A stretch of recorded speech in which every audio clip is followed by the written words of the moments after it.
If you had ever been out to the rail works where they were building the Transcontinental Railroad, the first line all the way across the United States to connect from East Coast to West Coast, you would have noticed a process that took a lot of delicate care. Now, when they were on the plains, they were rolling right down, laying track miles a day, just as fast as they could go. But then they hit these things called mountains. And they began a process that started with the use of nitroglycerin. And they were using this unstable element trying to blast tunnels as they worked their way through. Then they discovered that there was a newer material available, and you would have seen this process unfold. The sound of picks and shovels would cease as men came streaming out of the tunnel. The sound of drill bits being hammered would cease as the men came out carrying their drill bits, carrying their hammers. They had been hammering holes into the wall at the far end of the tunnel in preparation for what was about to come.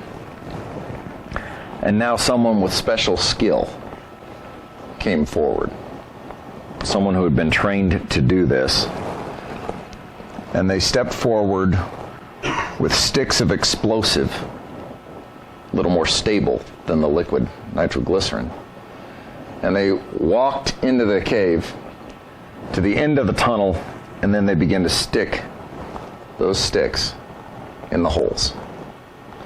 Carefully, methodically. Wiring fuses to them, making sure everything was in its place. Everything had to be properly done. You didn't want something exploding later than something else. You wanted it all going off. You wanted it going off in the right pattern. You didn't want it going off now. You wanted that to happen later.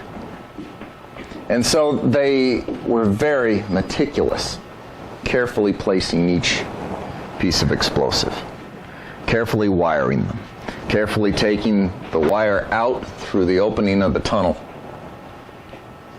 and then wiring things up, setting things in place. And then the call came, fire in the hole.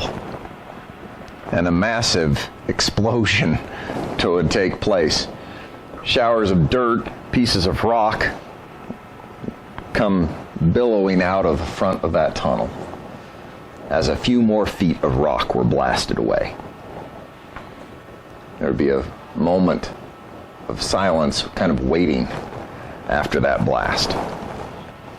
No one wanted to go running in and find out that the expert had done his job poorly and have one more piece of dynamite go off.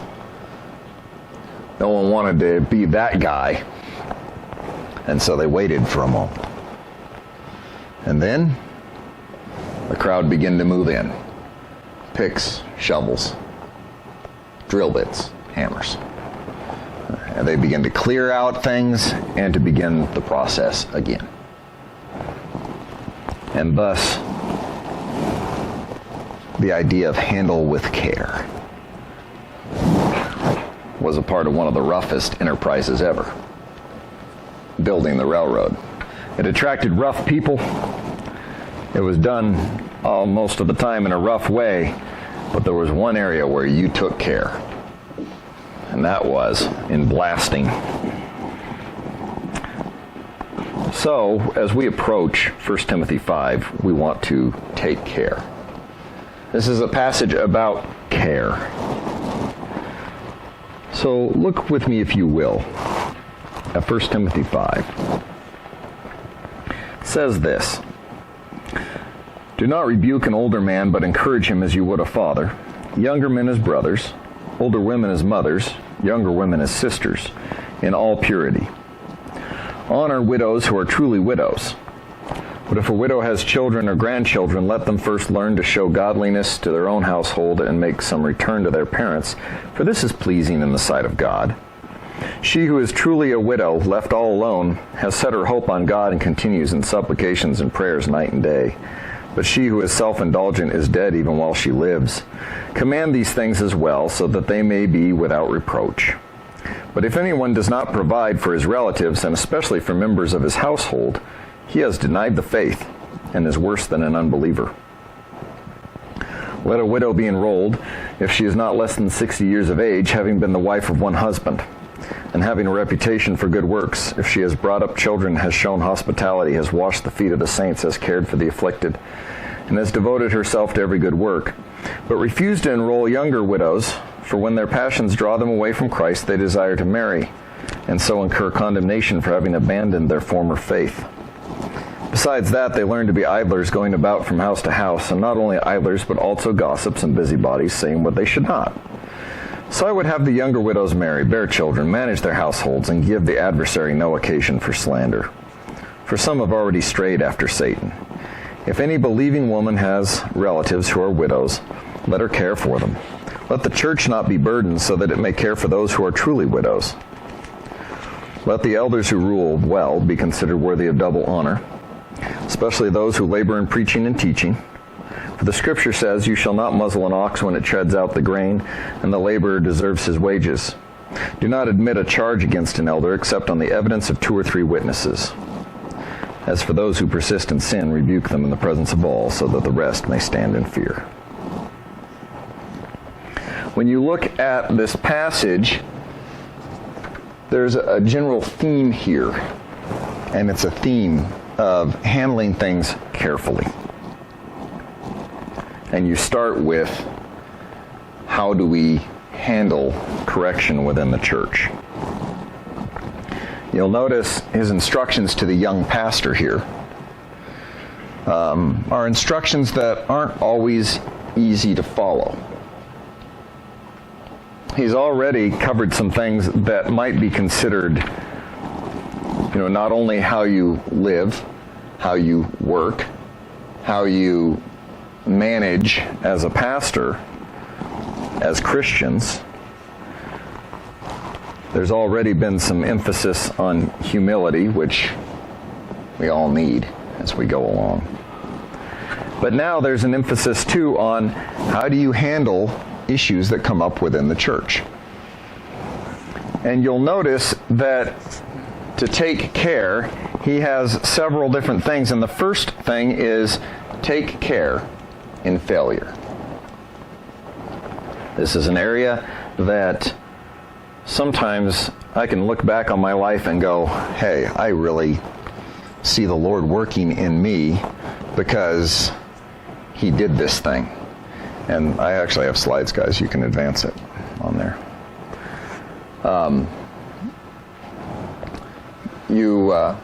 You see that, the Lord was working and he did an amazing thing. We had a conflict between a couple of men at one point in time, much older than myself. And I was very self-conscious about having a conversation with them. They had to have somebody step in and talk to them because this conflict was breeding issues within their church, within the larger ministry that we were a part of.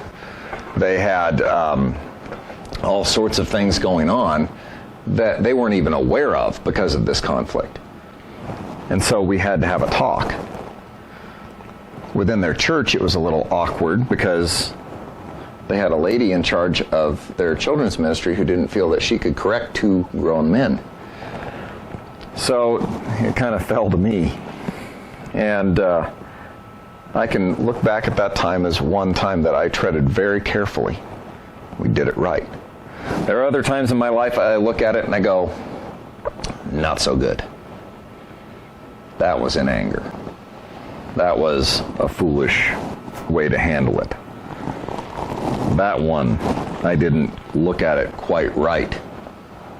That one, I had my own issue I had to deal with.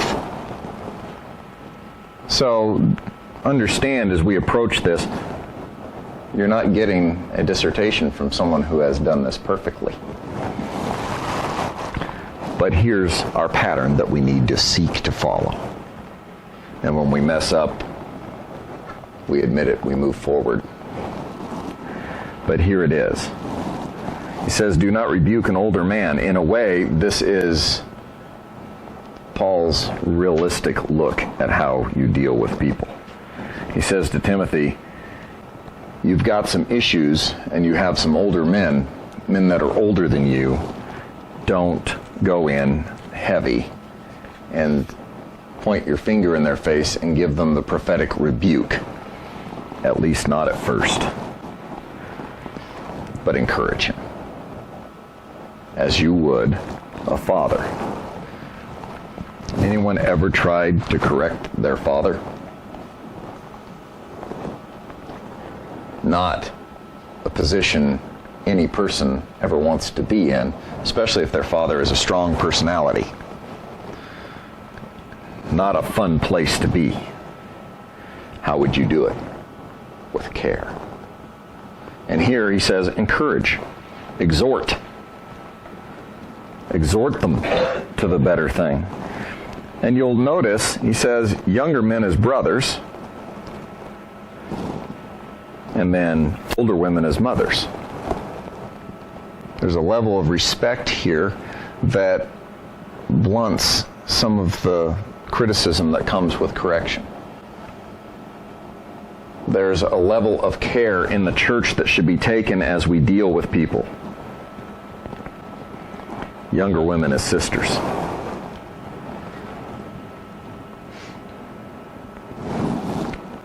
We should be very careful. And I'm reminded of this, and I'm learning this as I go through life. The carefulness with the younger, the carefulness with the older, and you'll notice it's just slightly different. One is like you're approaching a sibling that is fragile that you don't wish to damage. And so you approach from the point of view of one with more experience, the point of view of one with care for the other because you have that experience. The other one you approach with the care of someone who's approaching someone who has more experience. You're approaching someone who needs exhortation. And in every case, you'll notice there's a positive bent to this process. Because this is what we ought to be doing in the church. If you think about that process of blasting, it was a cataclysmic event.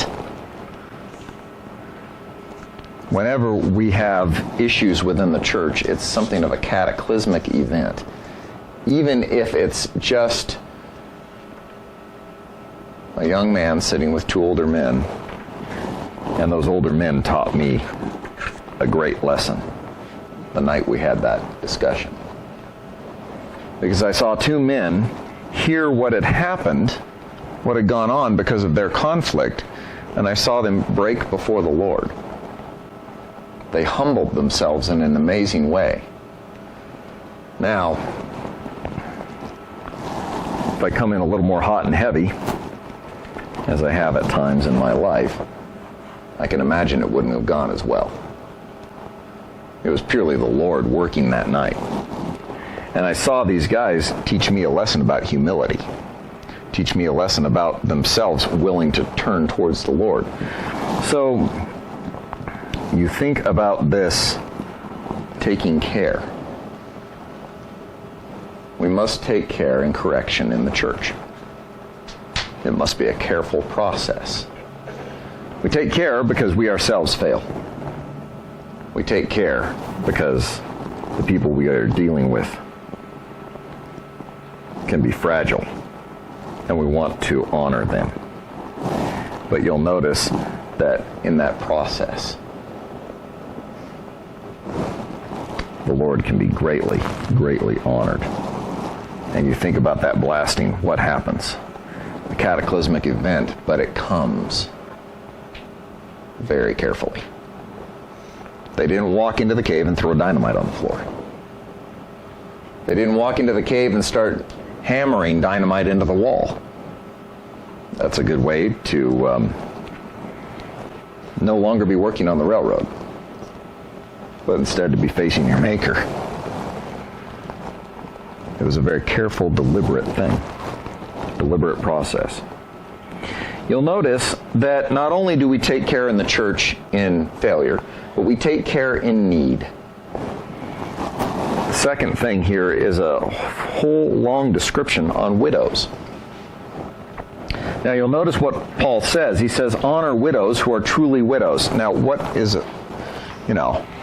How much more widowed can a person be than the next person who has lost a spouse? But Paul clarifies a little bit here. By a widow, he means someone that is truly alone. The church is to be a place of healing. We are to take care of those who are alone. And here he says, honor widows who are truly alone. It says, if a widow has children or grandchildren, let them first learn to show godliness to their own household. In other words, give them the exhortation, give them the opportunity to take care of their family, to take care of their own. If you see this process being done, if this is how the church behaves, the world sees a whole different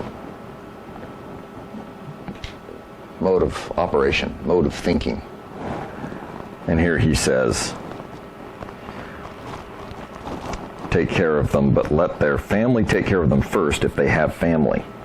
In verse 5, you'll notice he says, she who is truly a widow, left all alone, has set her hope on God. In other words, if we have believing widows in our congregation, give them honor because they are people who spend a lot of time relying on the Lord. Relying on the Lord in prayer, we start there. Set her hope on God and continues in supplications and prayers night and day. Verse 6, but she who is self-indulgent is dead even while she lives.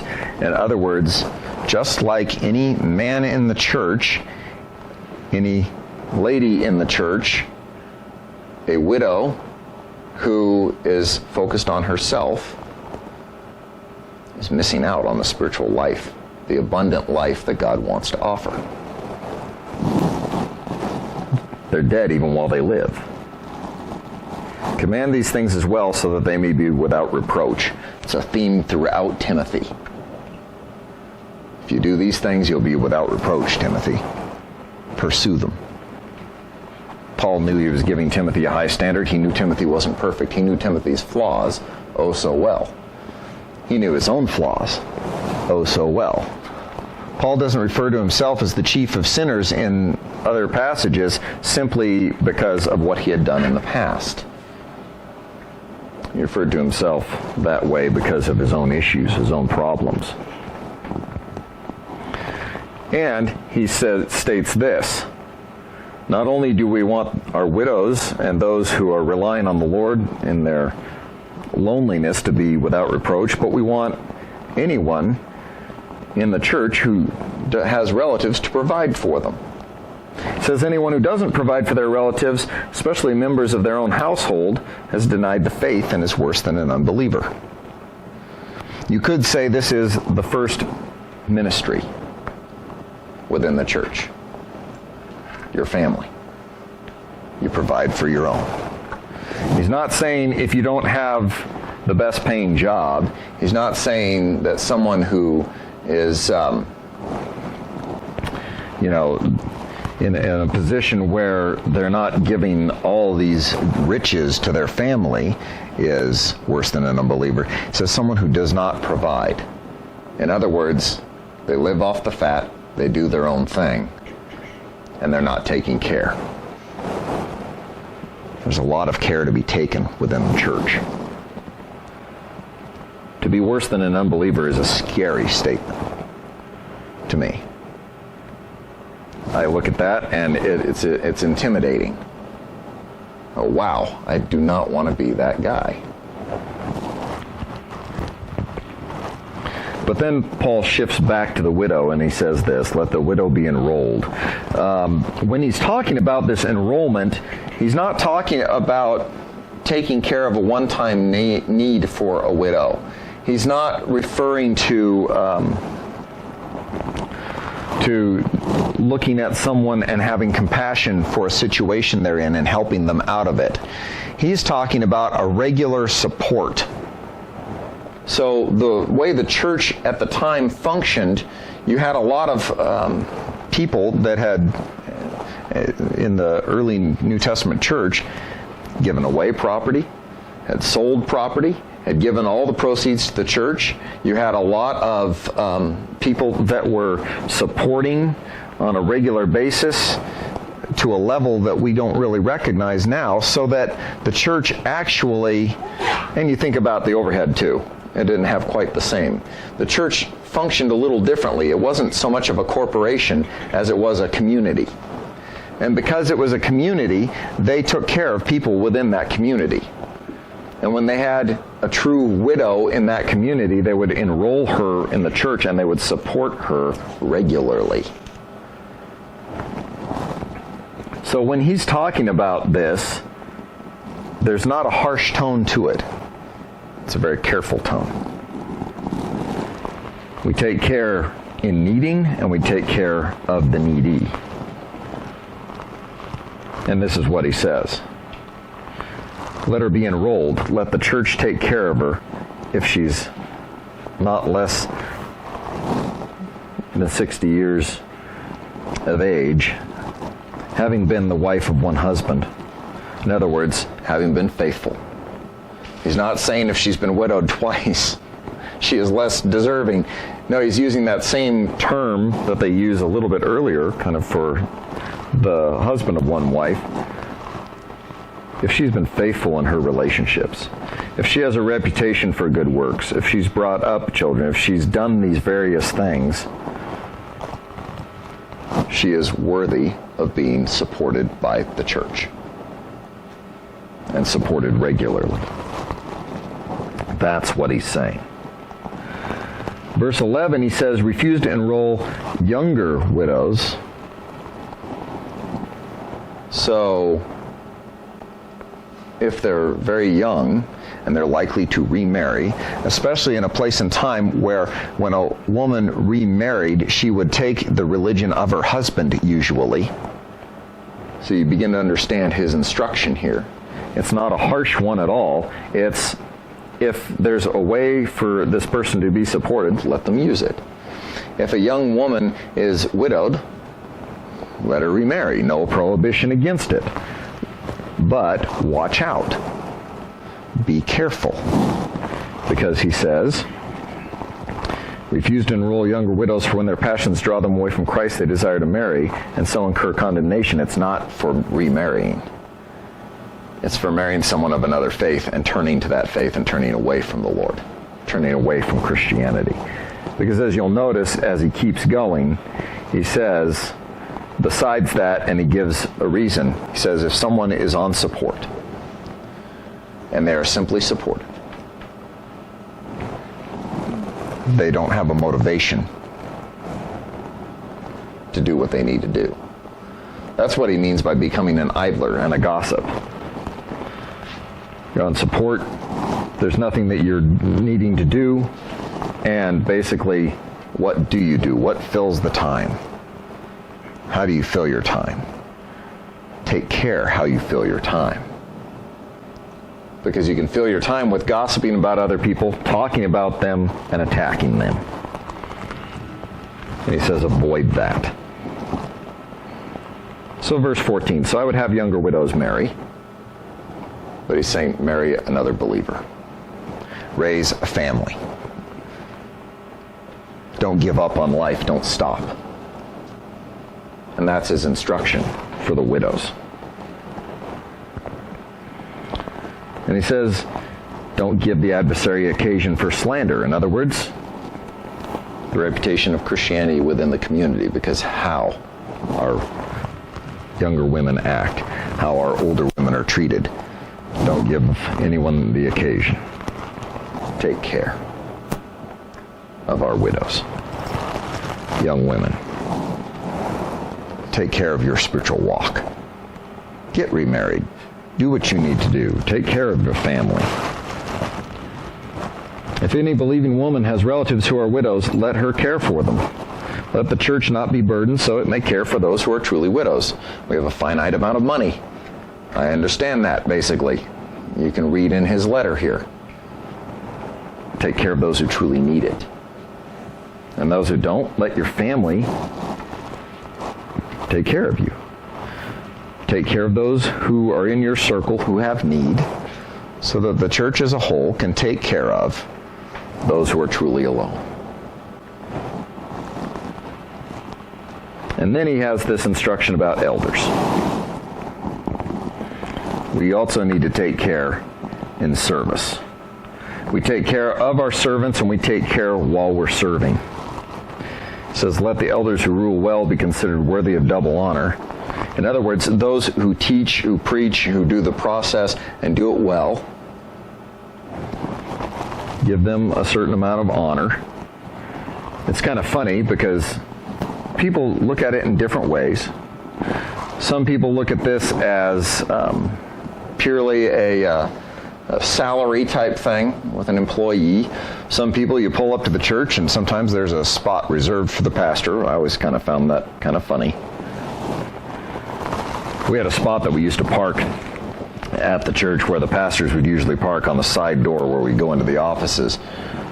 I did put a reserved parking space sign on it once, but that was because I was in Nebraska and I had a reserved for Wildcat fans only sign for Kansas State. They treated my sign so rudely.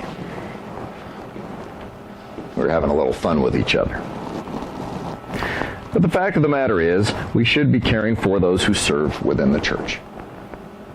Those who lead within the church. This is not just something for pastors. This is for elders. This is for those in ministry. He gives them a reminder from the Old Testament, "You shall not muzzle an ox when it treads out the grain." And then he gives them a quote from Jesus Christ.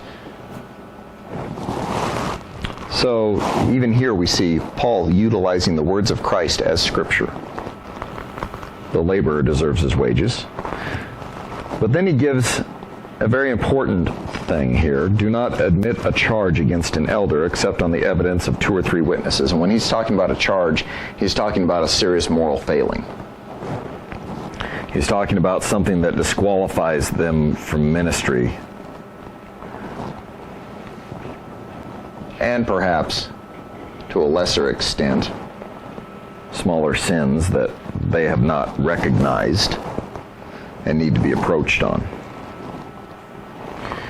You'll notice that he says, as for those who persist in sin, those who are unwilling to humble themselves, those who are unwilling to ask for forgiveness, those rebuke in the presence of all so that the rest may stand in fear. Let the people basically see that the leadership is held to account. We need to take care in service of our servants, and we need to take care while we're serving so that we don't fail. And if we do so in a public manner and refuse to make it right, then we need to be held to account. So here you have 3 different areas of care. You could think of it as care in the placement of the charges, care in the wiring up, care in the firing off of the explosives.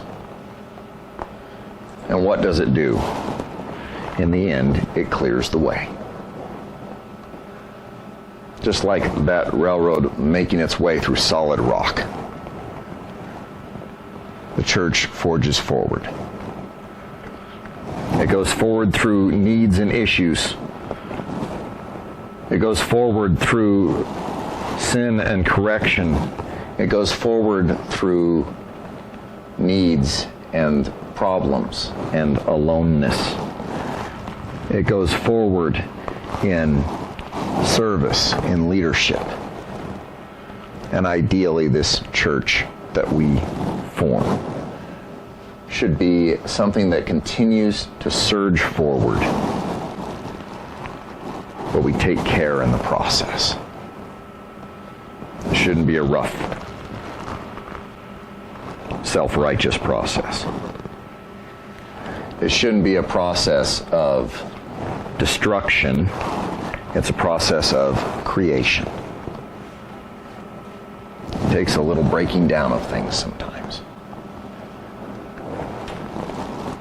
But if we treat our people according to this formula, if we treat our church according to this formula, how different are we from the world? What will they see of Christ? Because what do we do with currently